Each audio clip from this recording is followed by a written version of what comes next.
যদি আইএসএফ যদি জোট ঠিকঠাক হয়, আইএসএফ, কংগ্রেস, লেফট ফ্রন্ট, আরো যে সমস্ত রাজনৈতিক দলগুলো আছে, সামাজিক সংগঠন যেটা মনস্থির করছে, যদি ঠিকঠাক জোট হয়, প্রত্যেককে যদি সম্মানজনক জায়গায় রাখা হয়, তাহলে দেখবেন বিজেপি তৃণমূল পশ্চিম বাংলায় ঝড়ের মতো উড়ে যাবে। কিন্তু যে জায়গাগুলোতে আমরা দেখা যাচ্ছে ভোট বেশি পেয়েছি, আবার কোথাও কোথাও আমরা ভোট কম পেয়েছি, আমরা কম ভোট পাওয়া জায়গাগুলো ছেড়ে দেবো, বেশি ভোট জায়গাগুলো আমরা করব, দাবি করব। নওশাদ ভাই বলছিল যে আমরা কিছু নতুন দাবি করব এবং পুরনো। আমি ওটাই বলছি, আমরা লোকসভা পঞ্চায়েতের নিরিখে যেখানে রেজাল্ট আমরা ভালো করেছি সেই জায়গাগুলো চাইবো। যেমন রায়দিঘি বিধানসভা আমরা গত নির্বাচনে আমাদের ছিল না, সেটা আমরা চাইবো।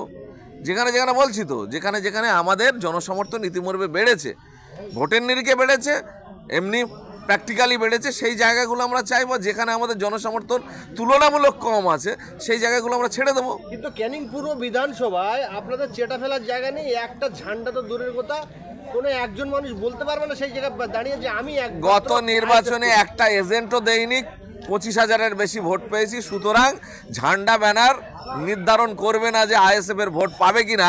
আমরা যদি এজেন্ট না দিয়ে 25,000 ভোট পাই, তাহলে এজেন্ট দিলে কোন জায়গায় যাবে আর লড়াইয়ের ময়দানে নামলে কোন জায়গায় যাবে, সাধারণ মানুষের ওখানে কান পাতলে বলে দিচ্ছে যে আইএসএফের ভোট আছে কিনা। মানুষ ভোট দিয়ে দেবে, শুধু সামনে মুভমেন্টটা আমরা দাঁড় করালে দেখতে পাবেন অনেক ম্যাজিক আছে।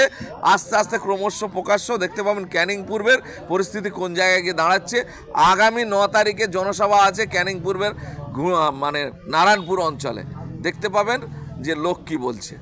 তারপরে যে ক্যানিং পূর্ব আপনারা বলছেন যে লোক আমাদের আছে, কোথা থেকে সবার আছে, কিন্তু আতঙ্ক মানে যে ধরনের 21-এর নির্বাচনের পরে অত্যাচার হয়েছে, লোকসভা পঞ্চায়েতের পরে যে ধরনের অত্যাচার হয়েছে, সাধারণ মানুষ এখনও প্রচুর লোক ঘর বাড়ি ছাড়া, তারা বাড়িতে ঢুকতে পারছে না, বাড়ির উঠোন কেটে পুকুর করা হয়েছে, ঘর বাড়ি ভাঙচুর করা হয়েছে, লুট করা হয়েছে। সেই জায়গায় দাঁড়িয়ে মানুষ আতঙ্কে আছে, একটু সাহারা পেলে তারা ঠিক জায়গায় চলে আসবে। সুতরাং এটা নিয়ে দুশ্চিন্তার কারণ নেই শাসক দলের যে আইএসএফ এখানে লড়াই করবে না, এই দুশ্চিন্তার কারণ নেই। শেষ প্রশ্ন, এই যে আপনারা বারংবার যেটা বলেন যে 26-এর আগে হয়তো শওকত মোল্লার জিনিসপত্র গোছানো শুরু হয়ে গেছে ক্যানিংয়ে যাওয়ার জন্য, এই যে একের পর এক তৃণমূলের চমক, তার কি একটা বহিঃপ্রকাশ হচ্ছে? একের পর এক তৃণমূলের চমক মানে বুঝতে পারছি না। এই যে কোথাও বা শওকত মোল্লার দায়িত্ব বাদ যাচ্ছেন, শওকত মোল্লার গুরুত্ব কমছেন, ওটা ওদের অভ্যন্তরীণ ব্যাপার, ওই বিষয়ে কি আমি মাথা ঘামাতে পারি? ওদের দলে কাকে দায়িত্ব রাখবে কাকে রাখবে না ওদের পার্সোনাল ব্যাপার। কিন্তু আমার কথা হলো গিয়ে শওকত মোল্লার দায়িত্ব খর্ব হচ্ছে কারণ দিদিমণি বিশ্বাসটা রাখতে পারছেন না। আমরা যখন করছি আমাদেরকে আটকাচ্ছে, এর জবাব ভোটের মাধ্যমে এদেরকে দিতে হবে। এর জবাব কিসের মাধ্যমে দেবেন? ভোটের মাধ্যমে। কোনো লাঠি শুটা পিলি গুলি পিস্তলের লাগবে না, জবাবটা ভোটের মাধ্যমে দিতে হবে। তাই বন্ধুগণ, আমাদের সজাগ সতর্ক থাকতে হবে। আমি রক্তদান নিয়ে অনেক বক্তব্য অনেক সময় দিয়েছি। আজকে আমি একটা অন্য বক্তব্য দেবো এই স্টেজ থেকে, আপনারা শুনবেন। কি বক্তব্য দেবো আপনারা মনে হয় বলুন তো? কি বক্তব্য জোরে বলেন তাহলে দেবো। এসআইআর খুব আতঙ্কিত হয়ে যাচ্ছেন না? আমি প্রথম দিন থেকে বলে এসেছি এসআইআর নিয়ে আতঙ্কিত হবেন না, আর আজকেও বলছি এসআইআর নিয়ে আতঙ্কিত হবেন না।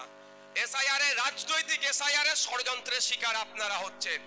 বিজেপি বলছে 1.5 কোটি রোহিঙ্গাকে তাড়াবো, আর তৃণমূল বলছে এসআইআর হতে দেব না। দুজনই অসত্য কথা বলছে। বিজেপি এখানে শুভেন্দু অধিকারী বলছে 1.5 কোটি রোহিঙ্গা আছে, কিন্তু বিজেপির যে কেন্দ্র সরকার চলছে সেই সরকার সুপ্রিম কোর্টকে তথ্য দিচ্ছে সারা ভারতবর্ষে 40,000-এর একটু বেশি রোহিঙ্গা আছে সারা ভারতবর্ষে। পশ্চিমবাংলা কি ভারতবর্ষের বাইরে? তাহলে পশ্চিমবাংলা হিসাবটা জুড়েই তো বলেছে নাকি 40,000-এর একটু বেশি রোহিঙ্গা আছে, কিন্তু এটা মিথ্যাচার করছে। এই মিথ্যাচারের জবাব কি মমতা ব্যানার্জি সরকার দিচ্ছে? মিথ্যা কথা বলে পশ্চিমবাংলার নাগরিককে রোহিঙ্গা বানানোর চেষ্টা করছে, পশ্চিমবাংলার নাগরিকের কপালে রোহিঙ্গা লিখে দিচ্ছে, ঘুষপেটিয়া লিখে দিচ্ছে। তাহলে এর জবাবটা মমতা ব্যানার্জির কি ছিল? যে শুভেন্দু অধিকারীকে ধরে জেলের মধ্যে রাখা, তুমি আগে প্রমাণ দাও কোথায় 1.5 কোটি রোহিঙ্গা আছে, নাহলে তুমি জেলের ভাত খাও। এটা করেছে কি? এটা করে কেন? আপনাকে রোহিঙ্গা বলছে তো, আমাকে রোহিঙ্গা বলছে, তো এই রেজাউলের আব্বাকে রোহিঙ্গা বলছে, এই মঈনুদ্দিনের মাকে রোহিঙ্গা বলছে, এই আপনার হাসানের পরিবারকে রোহিঙ্গা বলছে।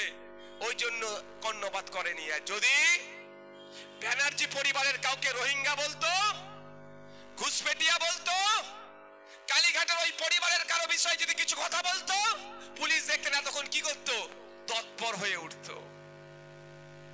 বুঝতে হবে, আজকে কালীঘাটের পরিবার বিখ্যাত হলো আপনার ভোটে। কালীঘাটের পরিবার আজকে ক্ষমতার মসনদে আছে আপনার ভোটে। আপনার ভোটে মুখ্যমন্ত্রীর চেয়ারে বসে আছে, আর আপনাকে কেউ রোহিঙ্গা বলে গালাগালি দিচ্ছে, ঘুষপেটিয়া বলে খিস্তি করছে, বাংলায় কথা বলার জন্য বাংলাদেশে দেখে দিচ্ছে। তাহলে উনার উচিত কি ছিল? আপনার পাশে দাঁড়ানো। পাশে দাঁড়িয়েছে, উল্টা আরো মজা নিচ্ছে। তাই সময় এসেছে জবাব দেওয়ার। আমি আপনাদেরকে স্টেপ বাই স্টেপ বলবো, নাহলে হজম করতে পারবেন না, আপনারা হজম করতে পারবেন না। আজকে আমি একটা বিষয় আপনাদের কাছে, আপনাদের টেনশন মুক্ত করে দিয়ে যাব, ঠিক আছে? টেনশন মুক্তটা কি? ওই কেউ প্রথম আগে একটা কনসেপ্ট ক্লিয়ার করুন। ভোটার কার্ড হচ্ছে ভোট দানের স্বাধীনতা। যার কাছে ভোটার কার্ড নাই, যার ভোটার কার্ড নেই সে কি ভোট দিতে পারবে না, ভোটার নয় সে।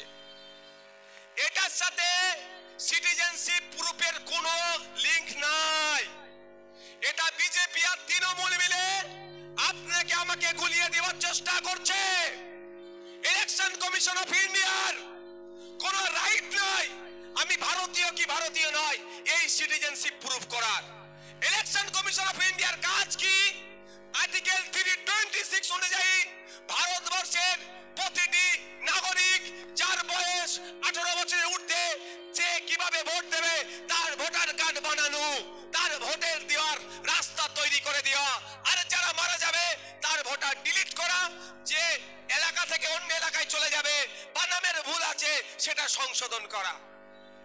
এই কাজ নয় আপনি এড়ে কি বেড়ে সেটা ইলেকশন কমিশন দেখবে। এটা মাথায় ঢুকিয়ে নেন।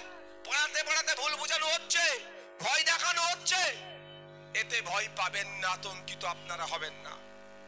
আমি আবারও রিপিট করছি, এটা যে কাজ চলছে এটার সাথে আপনি নাগরিক তার প্রমাণ যুক্ত হচ্ছে না। কোন যদি বিএলও বুথ লেভেল অফিসার এসে বলে আপনার সিটিজেনশিপ এর প্রুফ দেন, সঙ্গে সঙ্গে প্রশ্ন করবেন কোন আর্টিকেলে কোন আইনের বলে আমার আপনি সিটিজেনশিপের প্রুফ চাইছেন। পারবেন তো নাকি? আপনি ভোটার কি ভোটার নয় তার প্রুফ চাইবে, আপনি সেই প্রুফ দিয়ে দেবেন। আর আজকে আমি আপনাদের সেই ভয়টা কাটিয়ে দিচ্ছি, অনেকটা আশা করছি কেটে যাবে। আসা যাক, ইলেকশন কমিশন অফ ইন্ডিয়া কি বলছেন। কলকাতায় যে অফিস আছে আমাদের ওয়েস্ট বেঙ্গল পার্টটা যিনি দেখেন সিইও স্যার, তার মাধ্যমে একটা নোটিফিকেশন আমরা পেয়েছি। কি পেয়েছি? প্রথম চিফ দিয়েছে ইলেকশন কমিশন অফ ইন্ডিয়া, সেটাকে উনি কনভে করেছেন কি যে আপনার ভোটার লিস্ট যাচাই বাছাই হবে বা ভোটার গণনা হবে, এটাই তো।